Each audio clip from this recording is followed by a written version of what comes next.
کیا آپ جانتے ہیں ایک ایسا شخص 1954 میں ٹوکیو ایئرپورٹ پر لینڈ ہوا تھا جو ایک ایسے ملک سے آیا تھا جو اس دنیا میں تھا ہی نہیں۔ جی ہاں، یہ خوفناک کہانی ایک ایسے آدمی کی ہے جو آیا تھا ٹورنٹ نامی ایک ملک سے، جس کا پاسپورٹ تو اصلی تھا مگر اس کا ملک اس دنیا کے نقشے پر کہیں ایگزسٹ ہی نہیں کرتا تھا۔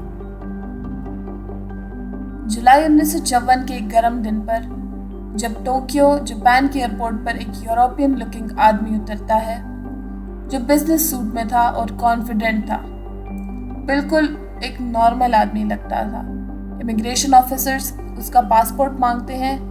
He hands over his passport from Toronto. Officers confused ہو گئے، ٹورنٹ؟ یہ کون سا ملک ہے؟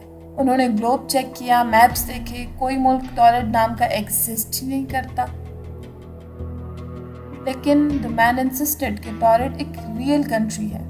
وہ آدمی پریشان نہیں تھا، اس نے کہا I've traveled to Japan multiple times. My country is between France and Spain and it's called torrent.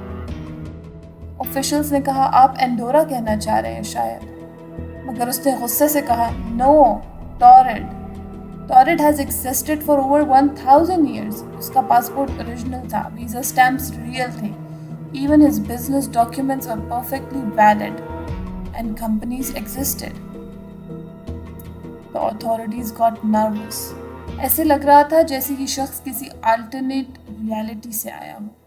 انہوں نے اسے ایک ہوٹل روم میں رکھ دیا سیکیورٹی کے ساتھ۔ وہ آدمی بالکل کام تھا، بس یہ کہتا رہا There must be some mistake. I'll prove torrent is real۔ اس کے بیگ اور ڈاکیومنٹس بھی کسٹڈی میں لے لیے گئے۔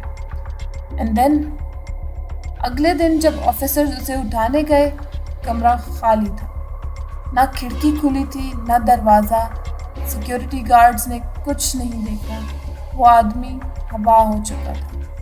جب آفیشلز اس کے پاسپورٹ اور پیپرز دیکھنے کے لیے گئے جو انہوں نے کسٹڈی میں لیا ہوا تھا، وہ سب کچھ بھی غائب تھا۔ اینڈ اس کے بعد no trace was ever found again۔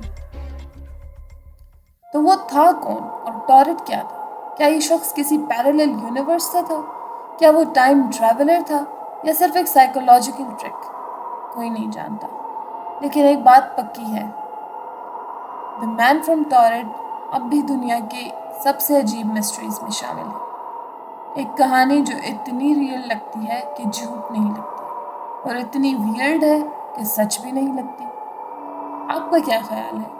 Was it a glitch in the matrix, alternate reality, or a well-made hoax? Let us know in the comments box.